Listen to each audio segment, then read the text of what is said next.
Hello everyone, स्वागत आप सभी का टॉपर्स प्राइम चैनल में। इस वीडियो में आज हम करेंगे ग्राम सचिव के लिए मॉक टेस्ट नंबर 2।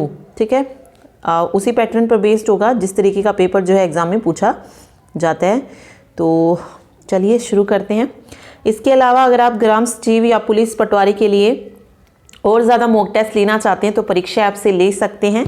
वहाँ पर जो है आपको ग्राम सचिव हो, पुलिस हो, सभी के लिए जो है मॉक टेस्ट अवेलेबल है। ठीक है, उन मॉक टेस्ट को खरीदने के लिए आप हमारा टॉपर्स 40 कोड यूज़ कर सकते हैं, जिस पे आपको जो है 40% का ऑफ मिलेगा। ठीक है, तो एक बार जो है परीक्षा ऐप को इंस्टॉल करके ज़रूर देखिए। वहाँ पर जो है फ्री टेस्ट भी जो है डेली बेसिस पे होते हैं, तो वो भी देकर देखिए। ओके, उससे आपकी जो है और ज़्यादा प्रैक्टिस जो है हो जाएगी। ठीक है, तो चलिए शुरू करते हैं, देखते हैं फर्स्ट क्वेश्चन। उससे पहले एक और चीज़, कुछ क्वेश्चंस जो थे वो फर्स्ट मॉक टेस्ट में गलत हो गए थे, उन्हें कमेंट में पिन कर दिया गया जो गलत थे। एक 12th क्वेश्चन था जिसका आंसर प्रोपेलिन था। इसके अलावा एक सीमेंट वाला क्वेश्चन था, वहाँ पर सीमेंट आंसर होगा। और जो 3rd क्वेश्चन था वो था महात्मा गांधी वाला, जहाँ पे आंसर ट्रस्टीशिप होगा। ठीक है, इसके अलावा एक और क्वेश्चन था जिसमें अनचेंज्ड या पूछा गया था कि क्या आएगा, कितने गुना होगा, तो वहाँ पर आंसर अनचेंज्ड ही रहेगा, क्योंकि मैंने जहाँ से देखा है वहाँ पर उसका आंसर अनचेंज्ड ही दिया गया है। साइंस का क्वेश्चन था वो। तो ये 3 क्वेश्चन थे जो गलत थे, पिन भी कर दिया गया, वहाँ पे कमेंट को डाला गया है, तो आप वहाँ जाके उन्हें करेक्ट कर सकते हैं। ओके, तो चलिए शुरू करते हैं। देखिए फर्स्ट क्वेश्चन है, बर्लिन में किस वर्ष में बड़ी यूरोप शक्तियाँ मिली? 1875 में, 1861, 1885 या 1815? बर्लिन में जो है किस वर्ष बड़ी यूरोप शक्तियां मिली थी? 1885 में। ठीक है, सी ऑप्शन जो है यहां पे करेक्ट हो जाएगा।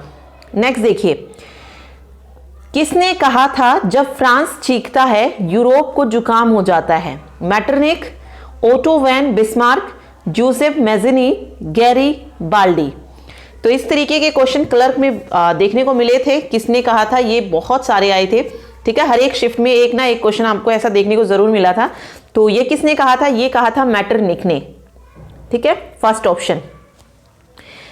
नेक्स्ट है, पुस्तक हिंद स्वराज के लेखक का नाम क्या है? जवाहरलाल नेहरू, महात्मा गांधी, वल्लभ भाई पटेल, डॉक्टर भीमराव अंबेडकर?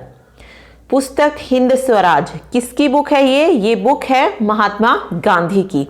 तो सेकंड ऑप्शन महात्मा गांधी जो है करेक्ट हो जाएगा।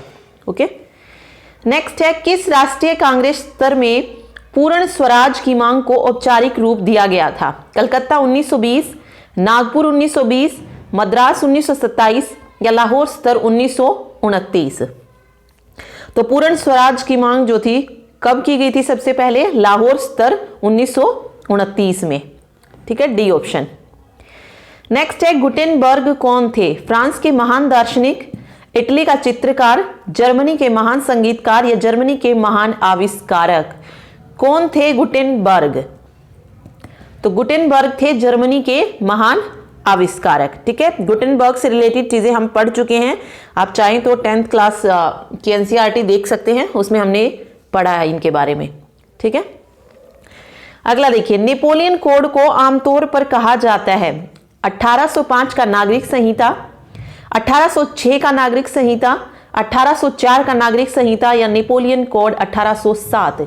नेपोलियन कोड को किस नाम से जाना जाता है? तो राइट आंसर हो जाएगा यहाँ पे, नेपोलियन कोड को 1804 का नागरिक संहिता के नाम से भी जाना जाता है, कह लीजिए इसे कहा जाता है। ठीक है, ओके, अगला देखिए, पहला भारतीय राज्य जिसने पूरे राज्य के सभी घरों में छत के ऊपर वर्षा जल संचयन संरचना को अनिवार्य बना दिया था? तमिलनाडु, बिहार, महाराष्ट्र या फिर कर्नाटक? तो कहां पर किया गया था? जहां पूरे राज्य के जितने भी घर थे उनके ऊपर वर्षा जल मतलब वर्षा का जो जल होता है उसको इकट्ठा करने की जो संरचना थी, मतलब जो भी चीज उसके लिए लगनी थी उसको अनिवार्य कर दिया था कि वो सबको लगवानी पड़ेगी। तो वो कौन सा राज्य था? तमिलनाडु। ठीक है, फर्स्ट ऑप्शन। नेक्स्ट देखिए, लोकतंत्र का आकलन करने के संदर्भ में निम्नलिखित में से कौन सा एक अलग है? स्वतंत्र और निष्पक्ष चुनाव, व्यक्ति की गरिमा, बहुमत का शासन या कानून के समक्ष समान व्यवहार? वेट,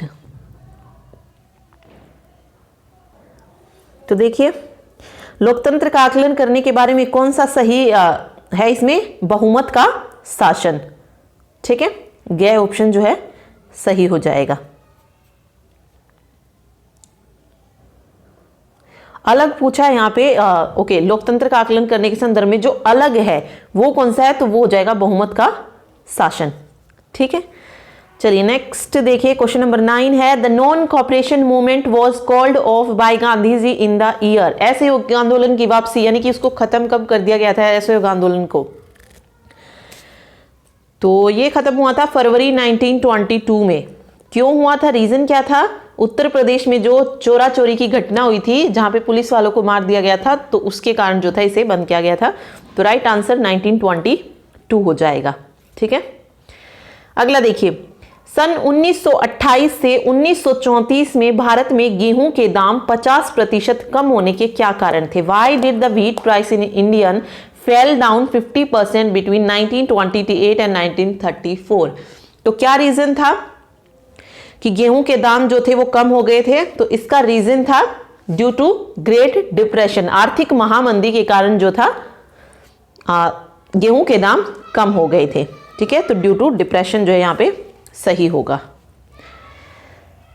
नेक्स्ट देखिए, which pre colonial port connected India to the Gulf countries and Red Sea port? तो इनमें से कौन सा पोर्ट है या औपनिवेशिक बंदरगाह है जो कि इंडिया की जो भी गल्फ कंट्रीज है उनको रेड सी पोर्ट से कनेक्ट करता है? बॉम्बे, सूरत, हुगली या मछलीपट्टनम? वेट एक मिनट। तो देखिए, इनमें से कौन सा पोर्ट है जो कनेक्ट करता है गल्फ कंट्रीज और रेड सी पोर्ट को? तो वो है सूरत। ठीक है, तो यहां पे राइट आंसर हो जाएगा सूरत। और किस घाट पर? वेस्टर्न कोस्ट, यानी कि पश्चिमी घाट पर। ठीक है, नेक्स्ट देखिए, निम्नलिखित में से कौन 768 से लेकर 770 ईस्वी के आसपास छपाई की तकनीक लेकर जापान आए? यानी कि पूछा गया है कि who among the following brought hand printing technology into Japan? Okay, hand printing technology थी जापान में, कौन लेकर आया था? चीनी बौद्ध प्रचारक, यूरोपीय व्यापारी या फिर जापानी ट्रेडर्स? तो कौन लेके आया था इन्हें लेके आए थे बुद्धिस्ट। ठीक है, चीनी बौद्ध प्रचारक, सॉरी बुद्धिस्ट लेके आए थे, बौद्ध प्रचारक जो थे।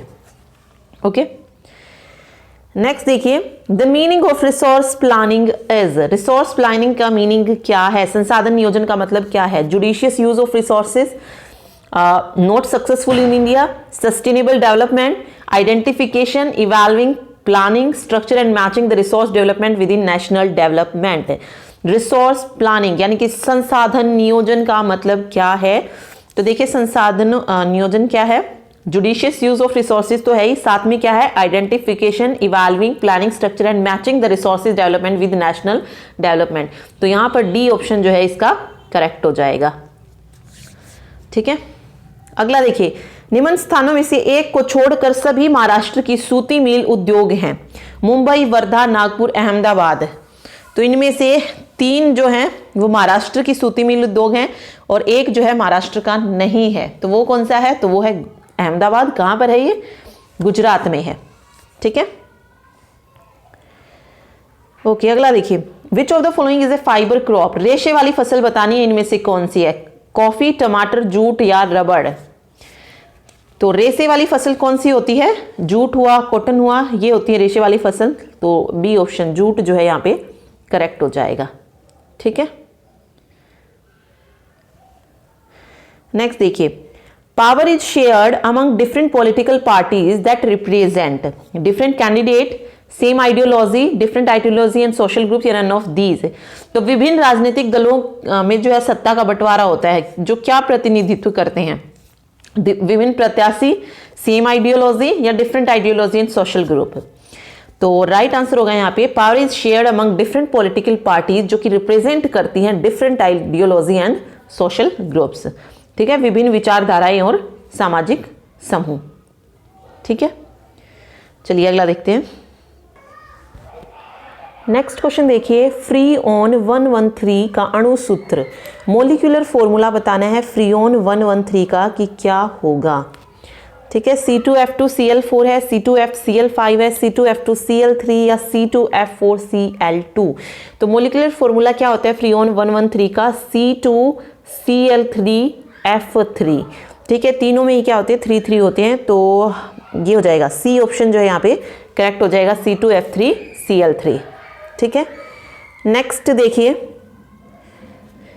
अर्बुद उपचार में उपयोगी रेडियो एक्टिव तत्व है। The radio active element used in the treatment of tumour, cobalt and caesium, cobalt and gold, cobalt and gallium, technetium और आयोडीन।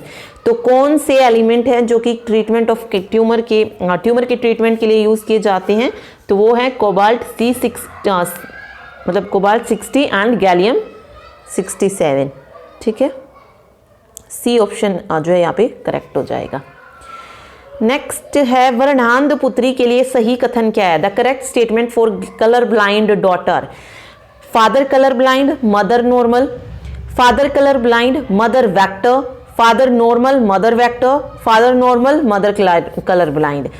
तो करेक्ट स्टेटमेंट क्या है कलर ब्लाइंड डॉटर के लिए? फादर कैसा होगा? कलर ब्लाइंड होगा, और मदर कैसी होगी? वेक्टर। तो बी ऑप्शन जो है यहाँ पे करेक्ट हो जाएगा।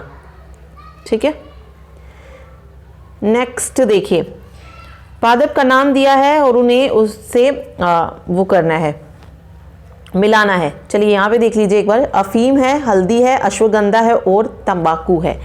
ठीक है, ओपियम, टर्मरिक, अश्वगंधा और टोबैको। तो देखते हैं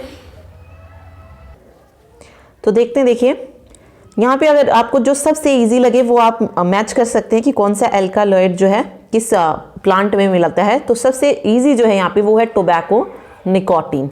ठीक है, टोबैको में क्या होता है? तंबाकू में निकोटीन होता है। तो एस का सेकंड सिर्फ एक ही ऑप्शन में है, तो डी ऑप्शन यहाँ पे करेक्ट हो जाएगा। ठीक है, टर्मरिक में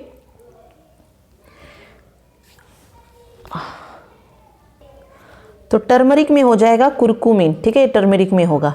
उसके बाद है ओपियम, ओपियम में क्या है? नार्कोटीन।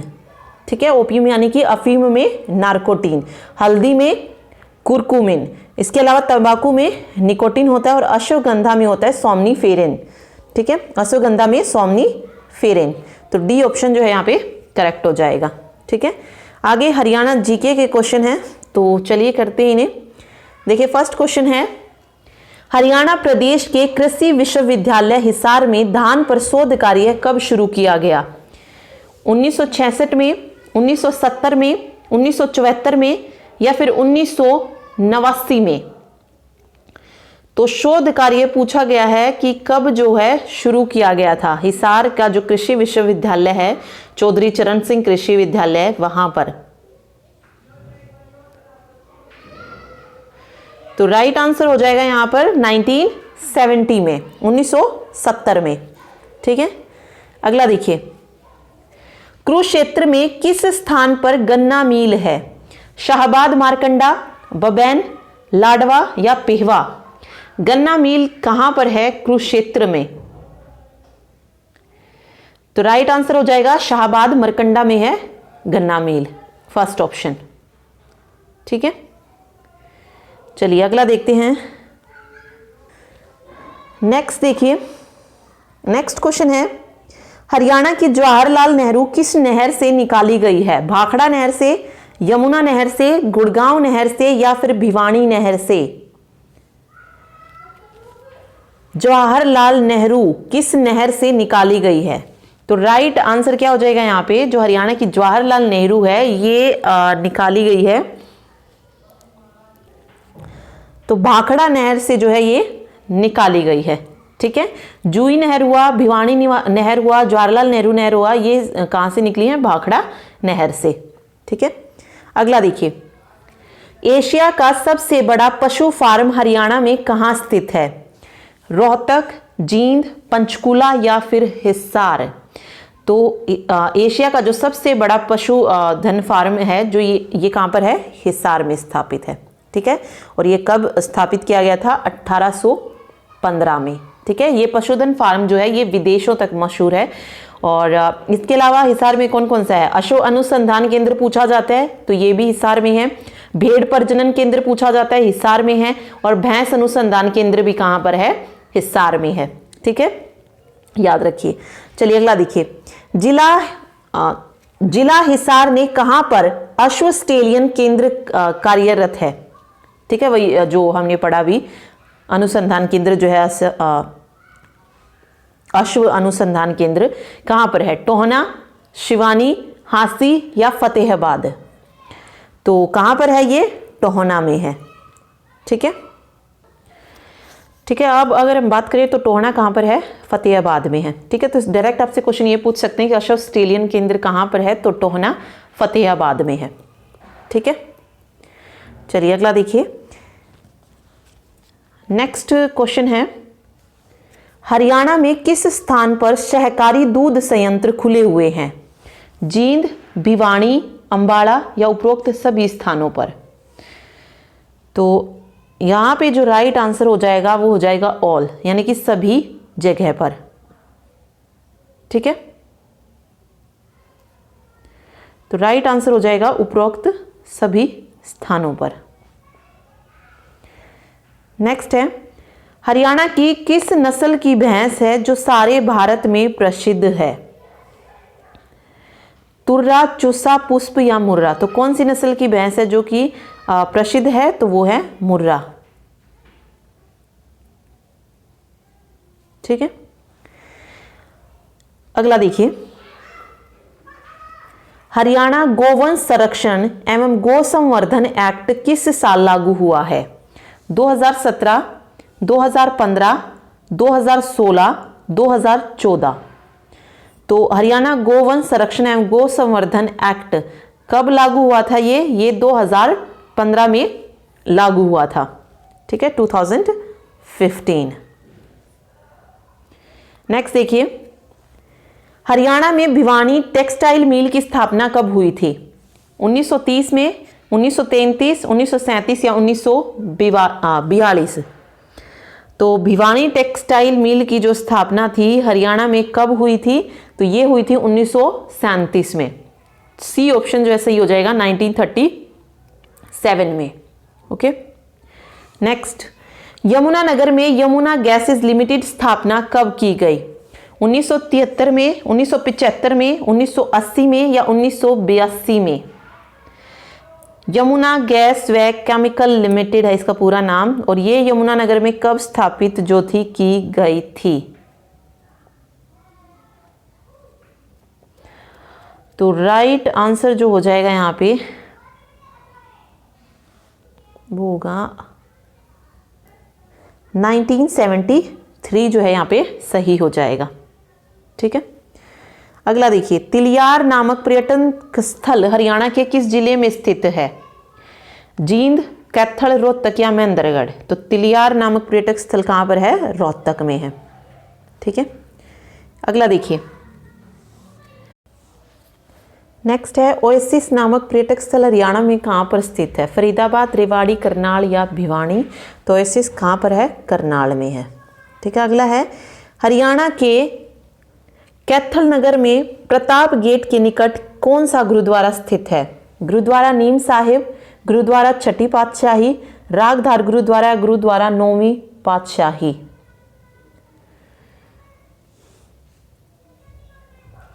तो हरियाणा के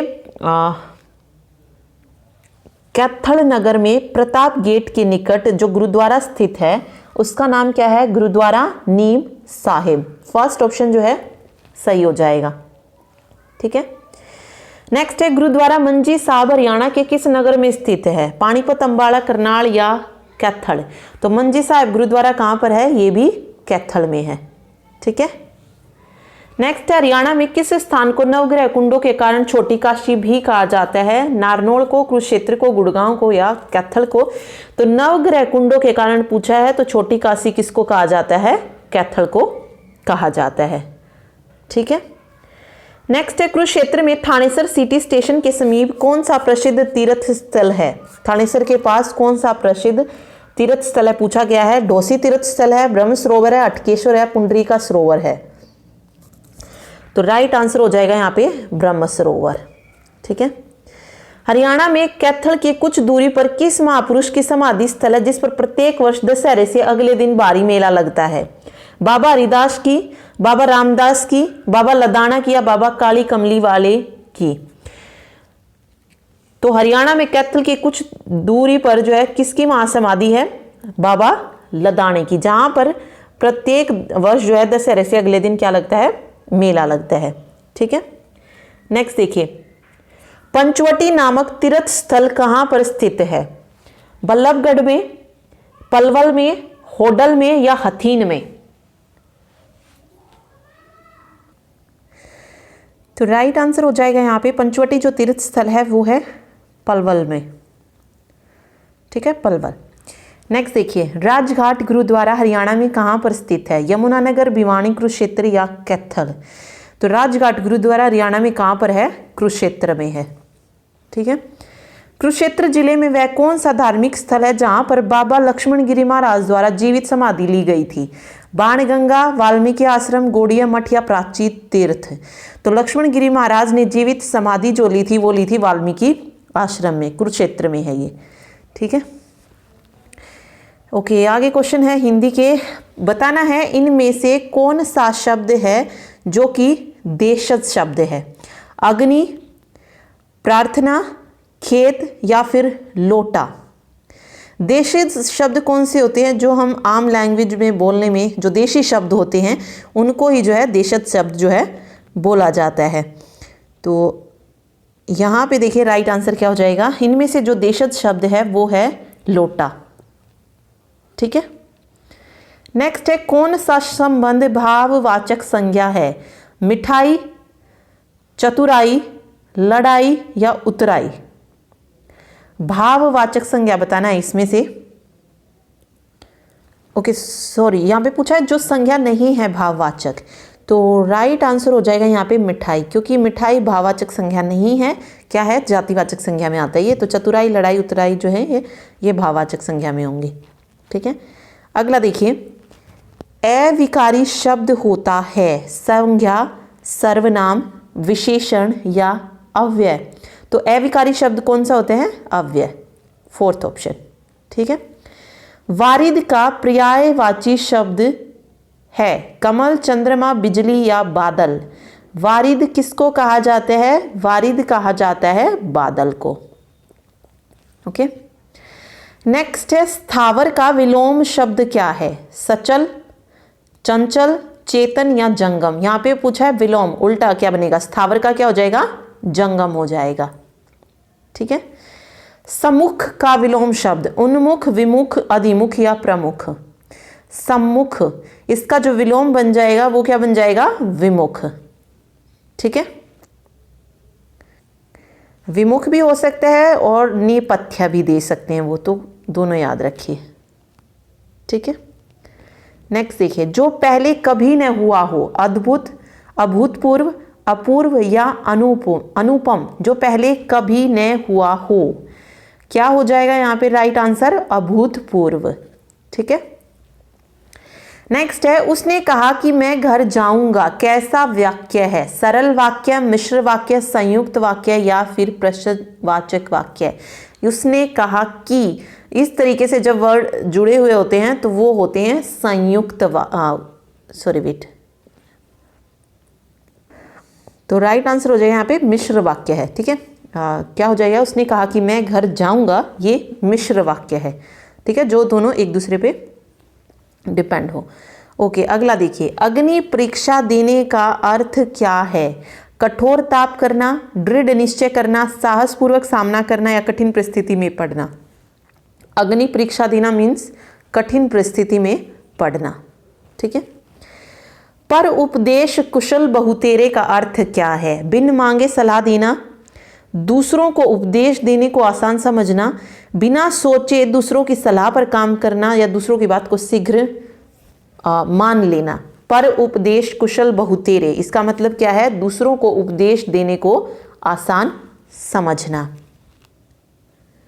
ठीक है, नेक्स्ट देखिए, निम्न में से किस समिति की सिफारिशों के आधार पर भारत में पंचायती राज का उदय हुआ था? पुंछी समिति, बलवंत राय मेहता समिति, सिंघवी समिति या निम्न में से कोई नहीं? तो भारत में पंचायती राज का उदय किस समिति की सिफारिश पर हुआ था? बलवंत राय मेहता की सिफारिश पर। ठीक है, बलवंत राय मेहता समिति की जो सिफारिश थी उसको 1 अप्रैल 1958 को लागू कर दिया गया था। ठीक है, और सबसे पहले पंचायती राज व्यवस्था कहां पर लागू हुई थी? राजस्थान के नागौर जिले में जो थी 2 अक्टूबर 1959 को जो है राजस्थान के नागौर जिले में पंचायती राज व्यवस्था लागू की गई थी सबसे पहले। तो राइट आंसर बलवंत राय मेहता समिति होगा। ठीक है, नेक्स्ट देखिए, भारत में कितने स्तरीय पंचायती राज की स्थापना की बात कही गई है? 1 स्तरीय, 2 स्तरीय, 3 स्तरीय या 4 स्तरीय? तो भारत में पंचायती राज कितने स्तरीय है? त्रिस्तरीय है। ठीक है, 73वां जो संविधान संशोधन हुआ 1992 में, उसके द्वारा देश में जो है त्रिस्तरीय पंचायती राज व्यवस्था का प्रावधान किया गया है। ओके, अगला देखिए, निम्न में से किस पद्धति की स्थापना प्रत्यक्ष चुनाव के आधार पर की जाती है? ग्राम पंचायत, ब्लॉक समिति, जिला परिषद या बी और सी दोनों? तो राइट आंसर हो जाएगा ग्राम पंचायत की जो स्थापना है ये प्रत्यक्ष चुनाव के आधार पर होती है। ठीक है, फर्स्ट ऑप्शन। अगला देखिए, निम्न में से कौन सा कथन है जो कि सही नहीं है? भारत में पंचायती राज की स्थापना जवाहरलाल नेहरू ने की थी। देश में मध्य प्रदेश में सबसे पहले पंचायती राज की स्थापना हुई थी। 73वां संविधान संशोधन 1992 से लागू हुआ और तमिलनाडु ने द्विस्तरीय पद्धति अपनाई। तो देखिए, पंचायती राज की स्थापना जवाहरलाल नेहरू ने की थी, बिल्कुल सही है। 73वां संविधान संशोधन 1992 में लागू हुआ और तमिलनाडु ने द्विस्तरीय पद्धति अपनाई। ओके, मध्य प्रदेश में नहीं, मैंने बताया सबसे पहले पंचायती राज की स्थापना 2 अक्टूबर 1959 को कहां पर हुई थी? राजस्थान के नागौर में हुई थी। ठीक है, और राजस्थान के बाद किसने अपनाई थी पंचायती राज व्यवस्था? आंध्र प्रदेश ने अपनाई थी। ठीक है, तो मध्य प्रदेश यहाँ पे गलत हो जाएगा, बी ऑप्शन जो है यहाँ पे सही है। ठीक है, अगला देखिए, निम्न में से किस अनुच्छेद का संबंध पंचायती राज से है? अनुच्छेद 243, 324, 124 या 73? पंचायती राज किस अनुच्छेद से संबंधित है? अनुच्छेद 243 से। ठीक है, चलिए अगला देखिए, भारत में पंचायती राज व्यवस्था लाने के पीछे मुख्य उद्देश्य क्या था? राजनीति के अपराधीकरण को रोकना, गांव का विकास करना, सत्ता का विकेंद्रीकरण, जनमानस को राजनीति से जोड़ना या चुनाव खर्च में कमी करना? तो भारत में क्यों पंचायती राज व्यवस्था लाई गई थी? जो आम जनता थी उसको राजनीति से जोड़ने के लिए। तो सत्ता का विकेंद्रीकरण कर जनमानस को राजनीति से जोड़ने के लिए।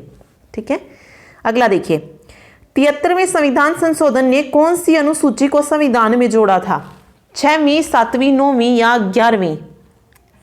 तो 73वें संविधान संशोधन द्वारा क्या जोड़ा गया था? 11वीं अनुसूची को जोड़ा गया था।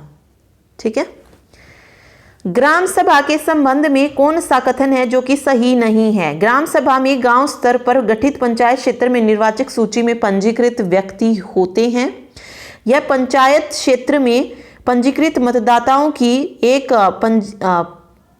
ग्राम स्तरीय सभा है। इसकी शक्तियां विधानमंडल द्वारा निर्धारित की गई है, या यह वही कार्य करती है जो कि केंद्र सरकार ने बताए हैं? तो देखिए, इनमें से अगर मैं फर्स्ट देखूं तो बिल्कुल सही है, ग्राम स्तरीय सभा भी है, ये भी बिल्कुल सही है। विधानमंडल द्वारा इसकी शक्ति निर्धारित की जाती है, ये बिल्कुल सही है। लेकिन ये गलत है कि ये वही कार्य करती है ग्राम सभा जो कि केंद्र सरकार बताती है, तो ऐसा बिल्कुल नहीं है। ग्राम सभा वो कार्य करती है जिन्हें राज्य विधानमंडल द्वारा निर्धारित किया जाता है, ना कि केंद्र सरकार। तो यहाँ पे जो राइट आंसर हो जाएगा वो हो जाएगा ऑप्शन नंबर डी। ठीक है, डी जो है सही होगा। अगला देखिए, पंचायती राज के संबंध में जो कथन सही है वो बताना हमें। ठीक है, माध्यमिक और जिला स्तर के प्रमुखों के लिए प्रत्यक्ष चुनाव होता है। पंचायत में चुनाव लड़ने के लिए न्यूनतम आयु 18 वर्ष होनी चाहिए। पंचायती राज संस्थाओं का चुनाव राज्य निर्वाचन आयोग करता है। पंचायतों की वित्तीय समीक्षा के लिए 6 साल बाद वित्त आयोग की स्थापना की जाती है। तो इनमें से जो कथन सही है वो है पंचायती राज संस्थाओं का चुनाव राज्य निर्वाचन आयोग करता है। तो ये कथन यहाँ पर सही हो जाएगा। ठीक है, चलिए लास्ट क्वेश्चन देखते हैं। ग्राम पंचायत का जो सब्जेक्ट है उससे रिलेटेड, पंचायत में सभी स्तरों पर महिलाओं के लिए कितने पद आरक्षित हैं? 1/3, 1/2, 2/3 या 1/4? तो कितने पद आरक्षित है महिलाओं के लिए? 33% आरक्षण उन्हें मिलता है, तो यानी कि 1/3। ठीक है, 1/3 पद जो है सदस्य हो, प्रमुख हो, दोनों के लिए जो है आरक्षित है। ठीक है, चलिए अगला देखते हैं। वेट, नेक्स्ट देखिए 10 क्वेश्चंस, 9 क्वेश्चंस हैं ये, कंप्यूटर के करेंगे। देखिए फर्स्ट है, which attribute is used for setting the font in HTML। HTML में फॉन्ट को सेट करने के लिए कौन सा एट्रीब्यूट जो है यूज किया जाता है? फेस, फॉन्ट, फॉर्म या इनमें से कोई नहीं। यहाँ पे पूछा गया है कौन सा एट्रीब्यूट यूज होता है। ठीक है, तो वो यूज होता है फेस एट्रीब्यूट। फॉन्ट को चेंज करने के लिए हम किस एट्रीब्यूट का यूज करते हैं? फेस एट्रीब्यूट का। ठीक है, अगला देखिए, P tag is used for. ये पी टैग किस लिए यूज किया जाता है? ये HTML में यूज होता है। ठीक है, क्यों यूज किया जाता है? ये यूज किया जाता है पैराग्राफ के लिए। ठीक है, तो बी ऑप्शन करेक्ट होगा। नेक्स्ट देखिए, वाइल क्या है? वाइल स्टेटमेंट क्या है? क्या ये कंट्रोल स्टेटमेंट है, इटरेटिव स्टेटमेंट है, बोथ है या ब्रांचिंग स्टेटमेंट है? तो वाइल स्टेटमेंट एक कंट्रोल स्टेटमेंट तो है ही, कंट्रोल फ्लो स्टेटमेंट, साथ ही ये क्या है? आइटरेटिव स्टेटमेंट भी है। ठीक है, तो बोथ ए एंड बी यहां पे करेक्ट हो जाएगा। नेक्स्ट है, निम्न में से कौन सा डाटाबेस सॉफ्टवेयर है? Which of the following is a database software. इनमें से डाटाबेस सॉफ्टवेयर बताना हमें, MS एक्सेल, वर्ड, एक्सेस या ऑल ऑफ दीज। तो इनमें से जो डाटाबेस सॉफ्टवेयर है वो कौन सा है? MS Access. ठीक है, अगला देखिए, एंटिटीज क्या होती हैं? ऑब्जेक्ट ऑफ स्ट्रक्चर्ड इंफॉर्मेशन, यानी कि संगठित सूचनाओं का ऑब्जेक्ट। क्या एंटिटीज एक डिजाइन टूल है या दोनों है या नन ऑफ दीज है? तो एंटिटीज क्या होती हैं? ऑब्जेक्ट्स तो होती ही हैं, साथ ही डिजाइन टूल भी होती हैं। तो ए और बी यहां पर करेक्ट हो जाएगा, बोथ। ठीक है, चलिए नेक्स्ट देखिए, एंकर टैग। ये भी कहां यूज होता है? HTML में हम यूज करते हैं एंकर टैग। तो देखिए एंकर टैग इनमें से कौन सा? पी टैग नहीं होगा क्योंकि ये पैराग्राफ के लिए यूज होता है। LI और OL, ये जब हमें लिस्ट बनानी होती है, ऑर्डर्ड लिस्ट, OL जो है ऑर्डर्ड लिस्ट के लिए यूज करते हैं हम। ठीक है, उसमें जो है LI भी यूज होता है। तो ये भी क्या है? लिस्ट के लिए यूज किए जाते हैं दोनों। तो यहां पर जो एंकर टैग हो जाएगा वो हो जाएगा ए टैग जो होता है वो हमारा एंकर टैग होता है। तो फर्स्ट ऑप्शन करेक्ट होगा। नेक्स्ट है, which of the following is a part of visual basic. इनमें से विजुअल बेसिक का पार्ट कौन सा है? फॉर्म, कंट्रोल, प्रॉपर्टीज या ऑल ऑफ दीज। तो ये तीनों ही क्या है? विजुअल बेसिक का भाग है। फॉर्म भी होती हैं, कंट्रोल भी होते हैं, प्रॉपर्टीज भी होती हैं VB में, तो ऑल ऑफ दीज। ठीक है, ओके, कौन सी प्रॉपर्टी है जो सभी कंट्रोल में होती है? कंट्रोल्स ये भी आते हैं। ठीक है, कंट्रोल क्यों यूज किए जाते हैं? जो फॉर्म जो होती है उसको फिल करने के लिए जो है कंट्रोल्स बनाए जाते हैं, यानी कि फॉर्म बनाने के लिए हम कंट्रोल्स का यूज करते हैं। जैसे किसी जॉब के लिए आप अपना फॉर्म को फिल करते हैं जिसमें नेम दिया होता है, कोई भी आपको कुछ ऑप्शंस दिए होते हैं, उसमें से आपको चूज करना होता है। तो वो जो फॉर्म होता है उसको बनाने के लिए हम किसका यूज करते हैं? कंट्रोल्स का यूज करते हैं। ठीक है, और हर एक किस कंट्रोल का जो है यूज हर एक में होता है। देखिए अब नेम है तो हम ये हर एक में यूज नहीं कर सकते हैं। ठीक है, क्योंकि अगर आपको कहीं पर ऑप्शन चूज करने तो वहां पर नेम का कोई यूज ही नहीं है, क्योंकि हमें वहां पे कोई नेम नहीं डालना है, ना ही टेक्स्ट वहां पर हम लिख रहे हैं। मल्टी लाइन जरूरी नहीं है। ठीक है, सिंगल लाइन भी जो है हम डाल सकते हैं, तो मल्टी लाइन हर एक में यूज नहीं होता है। तो जो चीज हमें हर एक कंट्रोल में यूज होती है वो होती है कैप्शन। ठीक है, फर्स्ट ऑप्शन। अगला देखिए, which of the following is a logical operator. तो ऑपरेटर हमने पढ़े हैं, लॉजिकल पूछा है यहाँ पे कौन सा है? तो नॉट, और एंड, तीनों ही क्या है? लॉजिकल ऑपरेटर हैं। तो ऑल ऑफ दीज यहाँ पे करेक्ट हो जाएगा। ठीक है, तो ये कंप्यूटर के क्वेश्चन थे। चलिए अब मैथ्स पे आते हैं। देखिए फर्स्ट जो क्वेश्चन है मैथ्स का वो है, ए दिया है, बी दिया है, ए मैट्रिक्स है, बी मैट्रिक्स है, तो मुझे बताना है कि 2a + b क्या निकलेगा, 2a + b की वैल्यू क्या होगी। ओके, तो देखिए a और b को ऐड किया गया है, लेकिन a के साथ 2 को मल्टीप्लाई किया गया है। तो हम क्या करेंगे, 2 को जितने भी यहां पर दिए गए हैं एलिमेंट्स इसके अंदर उन सभी के साथ मल्टीप्लाई करेंगे। तो ये हो जाएगा, जो हमारा a है 2a है वो क्या हो जाएगा, 2 चौक 8, ठीक है, 2 दूनी 4 और 2 तिये 6, 2 एकम 2, 2 पंजे 10 और 2 सते 14। ठीक है, अब इसे किसके साथ ऐड करेंगे, बी के साथ, यानी कि 1 0 3 4 7 1, इसके साथ अब हम इसे ऐड करेंगे। ठीक है, जिस पोजीशन पे जो है उसके साथ ऐड कर दीजिए। जैसे 8 है, ये फर्स्ट रो और फर्स्ट कॉलम पे है, तो सेकंड वाले का जो फर्स्ट रो फर्स्ट कॉलम है उसके साथ हम इसको ऐड कर देंगे। तो ये हो जाएगा 8 + 1 9। ठीक है, तो डायरेक्ट कर लेते हैं ऐड। 9, 4 को 3 से करेंगे 7 हो जाएगा। ठीक है, देन 6 को 7 से तो 13 हो जाएगा। उसके बाद देखिए 2 को अगर हम 0 से ऐड करते हैं तो 2 हो जाएगा यहाँ पे। 10 को 4 से ऐड करते हैं तो 14 हो जाएगा, और 10 को 5 से ऐड करते हैं तो 1 है आई थिंक, नहीं 14 है यहाँ पे 14 आएगा, सॉरी 14 होगा। 2 7 जा 14, तो 14 1 15। तो मेरा क्या आंसर आएगा, 9 7 13 2 14 15, ये मैट्रिसेस हमें मिल जाएगी। तो यहाँ पे ऑप्शन ए जो है करेक्ट हो जाएगा। ठीक है, चलिए अगला देखिए, साइन एक्स क्यूब का एक्स के सापेक्ष अवकलज, यानी कि डेरिवेटिव निकालना है हमें साइन एक्स क्यूब का विद रिस्पेक्ट टू एक्स। तो हम ये फंक्शन मान लेते हैं कि y की वैल्यू जो है वो हमें दी गई है साइन एक्स क्यूब। ठीक है, अब हमें डेरिवेटिव निकालना है इस फंक्शन का विद रिस्पेक्ट टू एक्स। तो मैं किस तरीके से लिखूंगी इसे, dy/dx। ठीक है, तो कुछ इस तरीके से दिया गया, तो पहले हम क्या निकालेंगे, साइन के साथ x दिया गया है तो पहले हमें साइन का डेरिवेटिव निकालेंगे, देन x का। तो यहाँ पे ये पूरी टर्म जो है साइन एक्स क्यूब है, पहले इसका डेरिवेटिव निकलेगा। साइन एक्स का डेरिवेटिव क्या होता है, कोस एक्स होता है। ठीक है, तो यहाँ पे मुझे मिल जाएगा कोस एक्स क्यूब। ओके, इनटू अब हम निकालेंगे एक्स क्यूब का डेरिवेटिव। पावर जो होगी वो नीचे आ जाएगी और उस पावर में से माइनस हो जाएगा 1, तो ये हो जाएगा मेरे पास 3x और 3 - 1 2, 3x स्क्वायर। तो यहां से आंसर निकल जाएगा 3x square cos x cube. ठीक है, तो डेरिवेटिव मैंने आपको करवाया हुआ है, किसका क्या डेरिवेटिव होता है, कैसे निकालते हैं, सब किया हुआ है, तो वहां से देख सकते हैं। तो right answer 3x square cos x cube. Okay, b option जो है यहाँ पे करेक्ट हो जाएगा। चलिए अब नेक्स्ट देखते हैं। ओके, डिटर्मिनेंट दिया है और यहाँ पे हमें m का मान बताना है। 3 है, -4 है, m है, 5 है, then the value of m।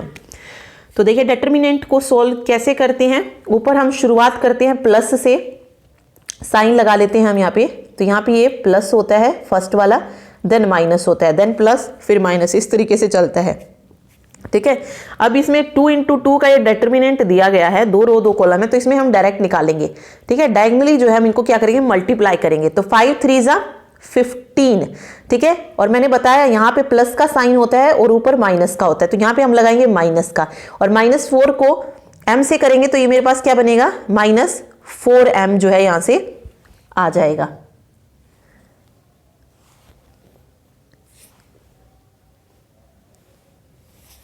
ठीक है, -4m जो है निकल जाएगा।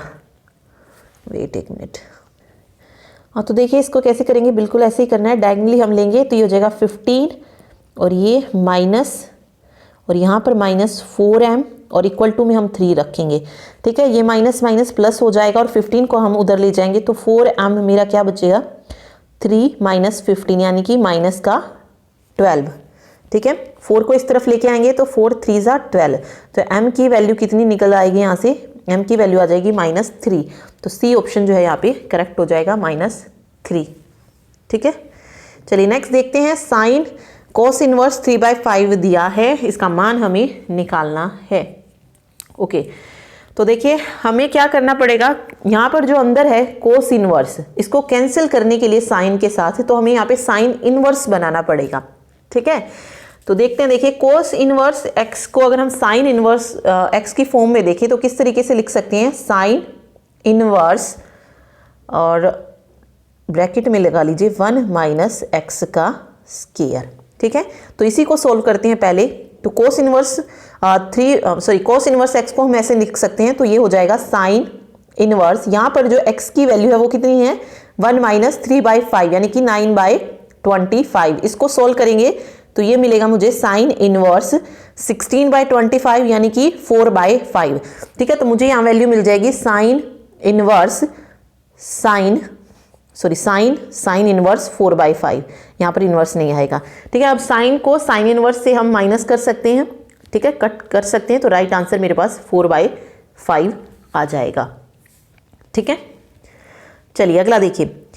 वेक्टर दिए गए हैं, एंगल निकालना है दो वेक्टर के बीच का। तो किया हुआ है ये भी हमने। तो एंगल किस तरीके से निकालते हैं, तो देखिए इसका जो फॉर्मूला होता है एंगल निकालने का वो क्या होता है, ए वेक्टर डॉट बी वेक्टर। ठीक है, डॉट जो है हम यूज करते हैं, इक्वल टू रेजल्टेंट या कह लीजिए magnitude of a vector into magnitude of vector b और इनके बीच का एंगल कॉस थीटा। ठीक है, ये इसका फॉर्मूला होता है। एंगल अगर हमारे वेक्टर के बीच निकालने के लिए बोला जाए तो ये इसका फॉर्मूला होता है। ठीक है, सबसे पहले अब हम निकालेंगे ए वेक्टर डॉट बी वेक्टर। जब डॉट आता है तो हम क्या करते हैं, जो हमारे आई है उसके आगे जो भी कोफिशिएंट दिया हो उनको हम मल्टीप्लाई करते हैं। ठीक है, आई का जो कोफिशिएंट होगा उसे आई के कोफिशिएंट के साथ ही। अब तो देखिए यहाँ पे देखिए 3 को 1 के साथ करेंगे क्योंकि आई के सामने कुछ नहीं है, तो डायरेक्ट हम 1 से कर देंगे। तो ये हो जाएगा मेरा 3, देन -1 और 2, तो ये हो जाएगा -2। उसके बाद -3 और 2 है तो -6 हो जाएगा इस तरह। फिर इक्वल टू, फिर रेजल्टेंट किस तरीके से निकालते हैं, रेजल्टेंट निकालने के लिए, मैग्नीट्यूड निकालने के लिए क्या करते हैं, जो भी आई जे और के के सामने दिया गया होता है उनका स्क्वायर रूट कर देते हैं। ठीक है, सबसे पहले आई है, ए का रेजल्टेंट निकाल रहे हैं हम, तो ये हो जाएगा 1 का स्क्वायर प्लस 2 का स्क्वायर कितना होता है 4 होता है, और -3 का स्क्वायर कितना हो जाएगा, -3 का स्क्वायर प्लस 9 हो जाएगा। तो 9 और 4 13 और 1 14, तो यहाँ से 14 लिख लेगा। ठीक है, √14। अब बी रेजल्टेंट को भी इसी तरह, यानी कि मैग्नीट्यूड ऑफ बी भी इसी तरीके से निकालते हैं। 3 3 9, ठीक है, स्क्वायर करेंगे, -1 का स्क्वायर +1 हो जाएगा, देन 2 2 4, 9 4 13 और 1 14, यहाँ पे भी 14 आ जाएगा एंड कोस थीटा। 14 × 14 मतलब रूट में है तो यहां से सोल्व होके मुझे क्या मिलेगा, 14 कोस थीटा मिल जाएगा। इस तरफ अगर हम देखेंगे तो 3 में से 2 जाएगा, 1 बचेगा, -5 मुझे यहां पे मिलेगा। 14 को मैं इस तरफ ले आती हूं तो -5/14 कोस थीटा हो जाएगा। अब मुझे निकालनी है थीटा की वैल्यू। ठीक है, एंगल निकालना है क्योंकि मुझे, तो कोस को इस तरफ लेके आऊंगी तो थीटा की वैल्यू आ जाएगी कोस इनवर्स -5/14। ठीक है, तो -5/14 कोस इनवर्स जो है यहां से वैल्यू निकल जाएगी। सी ऑप्शन जो है सही हो जाएगा। चलिए अगला देखते हैं। रीजनिंग का क्वेश्चन है, Bala is facing west and moves forward. Bala यानी कि पश्चिम की ओर मुंह करके खड़ा है, तो ये मान लीजिए यहां से वो पश्चिम की ओर मुंह करके आगे बढ़ता है। फिर वह अपने बाएं और 45 घूमता है, तो वो अपने बाएं 45 घूम जाता है। ठीक है, अब वह किस दिशा में है, तो देखिए पश्चिम की तरफ जा रहा था, ये दिशा है साउथ। ठीक है, दक्षिण, और यहां पर जो ये बनेगा 45 डिग्री घुमा है क्योंकि वो, तो वो बन जाएगा दक्षिण पश्चिम। तो सी ऑप्शन मेरा यहाँ पे करेक्ट होगा। ओके, अगला देखिए, यदि 8#2 एट द रेट 5 = 21 और 4#6 ये दिया गया है, तो यहाँ पे बताना है हमें कि इसकी वैल्यू हमें क्या मिलेगी। ठीक है, तो पहले तो हमें इसको सोल्व करके देखना पड़ेगा कि यहाँ से 21 किस तरीके से निकला है। अब यहाँ पे 8 2 5 दिया गया है, तो 21 यहाँ से किस तरीके से निकालता है, अगर मैं हैश की वैल्यू लेती हूँ इनटू में। ठीक है, तो 8 2 16 प्लस 5 21 बन रहा है। नेक्स्ट में भी चेक करते हैं, 4 × 6 प्लस 2, 6 चौक 24 25 26 ये भी बन रहा है। तो यहाँ पर क्या बन जाएगा, 3 × 7 प्लस 9, 7 ये 21 और 21 प्लस 9 30। ठीक है, तो राइट आंसर 30 हो जाएगा यहाँ पे। ओके, चलिए नेक्स्ट देखिए, कौन सा शब्द नीचे दिए गए संबंध को सर्वोत्तम ढंग से पूर्ण करेगा। चार मीनार भारत में, तो पिरामिड कहां पर, वेटिकन, इंग्लैंड, कनाडा या मिस्र। तो चार मीनार इंडिया, तो पिरामिड कहां पर, इजिप्ट में, मिस्र में। तो डी ऑप्शन जो है करेक्ट हो जाएगा। उस आकृति का चयन करें जो निम्नलिखित श्रेणियों के बीच के संबंध को अच्छे ढंग से निरूपित करती है, जो सही ढंग से दिखा रही है वो बतानी है हमें।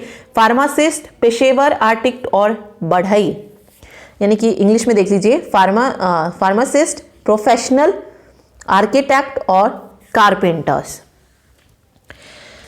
तो कौन सी जो है फिगर इस पे सही बनेगी, देखिए प्रोफेशनल अलग अलग हो सकते हैं, कोई फार्मासिस्ट हो सकता है, आर्किटेक्ट हो सकता है, कारपेंटर हो सकता है। तो राइट जो बन रहा है यहाँ पे ऑप्शन नंबर सी हो जाएगा। ठीक है, नेक्स्ट देखिए, निम्नलिखित श्रेणी में गलत संख्या चुन रही है। तो ओके, रॉन्ग नंबर देखना है इनमें से सीरीज में 9, 15, 24, 34, 51 और 69। ठीक है, सबसे पहला तरीका क्या है कि डिफरेंस को चेक करते हैं। तो देखिए 9 और 15 में अगर मैं डिफरेंस देखूं तो कितना है, 6 का है। ठीक है, देन 9 का है, उसके बाद अगर मैं देखूं तो 10 का है, उसके बाद 34 और 51 में 34 और 51 में डिफरेंस हो जाएगा 5 और 15 का। ठीक है, देन उसके बाद इसमें अगर हम डिफरेंस देखें तो 18 का है। तो देखिए यहाँ पर अगर हम देखेंगे 6 और 9 में 3 का डिफरेंस है, 15 और 3 में भी 18 का डिफरेंस है। ठीक है, तो यहाँ पर कहाँ पर गड़बड़ हो रही है आकर, जहाँ पर 10 का डिफरेंस आ रहा है, यानी कि 34 पे हो रही है। यहाँ पे 34 नहीं होना था, क्या होना था, 6 और 3 9, फिर 9 के बाद 9 और 3 12 अगर होता तो 24 और 12 यहाँ पर 26 आता 34 की जगह। ठीक है, फिर 26 और 15 जो थे, सॉरी एक मिनट, ओके 26 नहीं, तो देखिए यहाँ से 9 15 24 बिल्कुल सही है। पहले 6 का डिफरेंस था 9 और उसके बीच में, फिर 15 और 24 के बीच में 9 का डिफरेंस है, देन 24 और 34 के बीच में 6 और 3 9, और फिर 9 में 3 ऐड करेंगे तो 12 का डिफरेंस होना चाहिए था, यानी कि 36 आना चाहिए था। फिर 36 में हम 15 ऐड करते तो 51 हो जाता है, 51 में हमने 3 ऐड किया यानी कि 18 ऐड किया तो 69 हो रहा है। तो यहाँ पर जो गड़बड़ हो रही है वो हो रही है 34 में, तो फर्स्ट ऑप्शन 34 जो है यहाँ पे करेक्ट हो जाएगा। ठीक है, चलिए अगला देखिए, दी गई आकृति में वर्ग बताने हैं हमें कि कितने हैं। ऑप्शंस है 20, 11, 25, 16। स्क्वायर करनी है, फाइंड आउट। तो पहले छोटे से लग जाते हैं, देखिए first, second, third, fourth, fifth, six, seventh और एट्थ। ठीक है, अंदर वाले 9, 10, 11 और 12। ठीक है, इसी दो लाइन में देखेंगे अगर तो ये पूरा बनेगा 12, 13, 14 और 15। ठीक है, और फिर ये भी पूरा बन रहा है 16 हो जाएगा यहाँ पे। फिर यहाँ से इस तरीके से 17, ये 18 और 19, 20, तो 20 से ऊपर ही जाएगा, 21 है, देन 22 है, तो 25 जो है इसमें पूरे बनेंगे, 23 हो जाएगा। ठीक है, फिर यहाँ से 24, 25, तो पूरे 25 जो है इसमें स्क्वायर जो है बन जाएंगे। ठीक है, तो 25 जो है यहाँ पर करेक्ट आंसर होगा। ठीक है, चलिए क्वेश्चन करते हैं अब इंग्लिश के।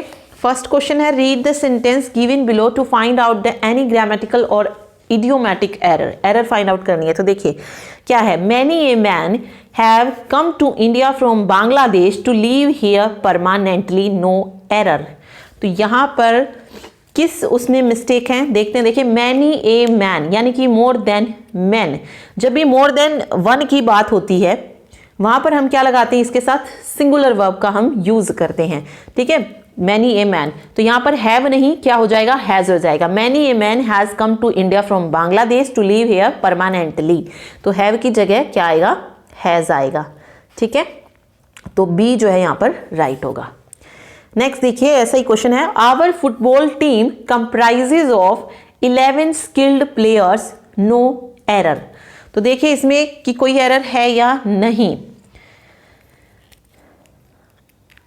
तो राइट आंसर जो हो जाएगा यहाँ पे no error. Our football team comprises of 11 skilled player, तो बहुत बार जो है हम टीम के साथ कंप्राइजेज ऑफ का यूज भी करते हैं। ठीक है, तो इसमें कोई भी मिस्टेक नहीं है। चलिए अगला देखिए, fill in the blanks from the words given below, only the brave deserves the dash, fair, flair, flair या fair. Only the brave deserve the dash, क्या है, एक प्रोवर्ब है। ठीक है, एज ए कोटेशन जो है यूज की थी, पावर ऑफ म्यूजिक कोई पोएम आई थी, वहां पर इसको एज ए कोटेशन यूज किया गया है। ठीक है, तो क्या हो जाएगा यहाँ पे, only the brave deserve the fair, FAIR, fair. यहाँ पे फेयर का जो मतलब है वो क्या है, किससे है, वुमेन से है, महिला से है, तो फेयर जो है यहाँ पे करेक्ट होगा। ठीक है, when we got home last evening we found that the guest have arrived, has arriving, is arriving या had arrived। ओके, तो यहाँ पे अगर आप देखेंगे when we got, simple past में आ रहा है, ठीक है, सिंपल जो है पास्ट में आ रहा है ये, तो पास्ट में जाएगा तो ये क्या बनेगा, हैज हैव नहीं लगेगा, क्या बन जाएगा, पास्ट परफेक्ट टेंस लगेगा यहाँ पे। तो when we got home last evening we found that the guest had arrived हो जाएगा, ठीक है। तो क्यों यहाँ पे जो दो काम है वो कहां पर हो रहे हैं, बीते हुए समय यानी कि पास्ट में हो रहे हैं। तो फर्स्ट क्लॉज जो होगा वो तो हो गया सिंपल पास्ट, जो सेकंड आएगा we found that the guest had arrived यानी कि पास्ट परफेक्ट में जो है वो चला जाएगा। तो डी ऑप्शन जो है यहाँ पे करेक्ट होगा, ठीक है। अगला देखिए, in this question out of the 4 alternative choose the one which best express the meaning of the given word. Garnish, इसका सिनोनिम बताना है हमें, ऑनर, रिस्पेक्ट, ओबे या अडॉर्न। गार्निश का मतलब क्या होता है, गार्निश होता है सजाना, ठीक है। तो ऑनर नहीं होगा, ओबे नहीं होगा, रिस्पेक्ट नहीं होगा, बचा क्या, अडॉर्न। इसके अलावा और क्या हो सकते हैं, डेकोरेट हो सकता है, ब्यूटीफाई हो सकता है गार्निश का सिनोनिम। तो डी ऑप्शन जो है यहाँ पे करेक्ट होगा। अगले में हमें अपोजिट बताना है, कंट्रोवर्शियल, अनसर्टेन, डबियस, अनडिस्प्यूटेड या questionable. Meaning to given word, opposite, controversial क्या होता है, विवादास्पद होता है, ठीक है, विवाद से जो रिलेटेड हो। तो इसका अपोजिट क्या होगा, जो निर्विवाद हो, जिससे कोई विवाद ना हो, तो वो हो जाएगा अनडिस्प्यूटेड, ठीक है। डिस्प्यूटेड विवादित हो जाएगा, अनडिस्प्यूटेड क्या होगा, निर्विवाद हो जाएगा, ठीक है। अगला देखिए, in this question out of the 4 alternative choose the one which can be substituted for the given word और sentence. Okay, study of the interaction of people with their environment, ecology, psychology, philosophy या geography. Okay, study of interaction या environment से रिलेटेड जो होती है, क्या बोलते हैं उसको, पर्यावरण, ठीक है, वो क्या हो जाएगा, इकोलॉजी। पर्यावरण विज्ञान जो होता है तो इकोलॉजी सही हो जाएगा। फिलोसफी क्या होता है, दर्शन शास्त्र होता है। साइकोलॉजी मनोविज्ञान होता है, मन का विज्ञान। और ज्योग्राफी हमारा भूगोल होता है, तो इकोलॉजी यहाँ पर करेक्ट होगा। ओके, नेक्स्ट देखिए, a list of explanation of rare, technical और obsolete words, dictionary, glossary, lexicon या कैटलॉग। ओके, तो यहाँ पे देखिए क्या कहा गया, list of explanation of rare, technical और ऑब्सोलीट वर्ड्स। सभी की एक्सप्लेनेशन नहीं है, रेयर और टेक्निकल वर्ड्स की जो एक्सप्लेनेशन जो किसी भी अगर आप देखते हैं बुक है उसके जो लास्ट में दी होती है उसको कहा जाता है, इसको आप क्या कह सकते हैं, शब्द सूचक कह सकते हैं या फुट नोट की तरह जो यूज होती है, शब्दार्थ सूची जिसे हम कहते हैं, तो वो होती है ग्लॉसरी, ठीक है। कैटालॉग नहीं होती है, कैटालॉग क्या होती है, तालिका होती है। डिक्शनरी शब्दकोश होता है और लेक्सिकन कोश होता है। तो यहाँ पर जो राइट आंसर होगा वो होगा ग्लॉसरी यानी कि शब्दार्थ सूची, ठीक है। नेक्स्ट है, in these question group of 4 words are given, in each group 1 word is correctly spelled, find the correctly spelled word. Okay, इनमें से करेक्टली स्पेल्ड बताना है, ऑक्सिलरी, एक्सिलरी, ऑक्सिलरी, ऑक्सिलरी। तो स्पेलिंग देखिए यहाँ पे क्या कौन सी सही है, ऑक्सिलरी क्या होता है, सहायक होता है। तो राइट आंसर हो जाएगा यहाँ पे AUXILIARY, ऑक्सिलरी, ठीक है, ARY होता है। ओके, नेक्स्ट देखिए, सैंक्टिमोनियस, इसका मतलब क्या होता है, पाखंडी। तो यहाँ पे जो सही लिखा है वो लिखा है SANCTI, ये बिल्कुल सही है। और मोनियस MONIOUS, ठीक है, सी ऑप्शन जो है यहाँ पे सही हो जाएगा, MONIOUS। ओके, तो ये था आज का मॉक टेस्ट जिसमें हमने 90 क्वेश्चन किए हैं। और इंग्लिश के क्वेश्चन जो है ये ध्यान से कीजिएगा क्योंकि ये मैंने वही क्वेश्चंस रखे हैं जो कि SSC वगैरह की जो पेपर होते हैं वहाँ पर पूछे गए हैं, ठीक है। क्योंकि HSC में मैंने देखा है इंग्लिश के ज़्यादातर क्वेश्चन जो होते हैं वो SSC में जो पूछे जाते हैं उन्हीं में से लिए जाते हैं। जैसे अभी PTI का जो पेपर हुआ था उसमें क्वेश्चन आए हुए थे इंग्लिश के, तो वो भी कहाँ से आए हुए थे, SSC के एग्जाम में से ही पूछे गए थे। तो इनको जो है ध्यान से कीजिएगा, अच्छे क्वेश्चन है, ठीक है। वीडियो अच्छी लगे तो लाइक कर दीजिएगा। Thank you.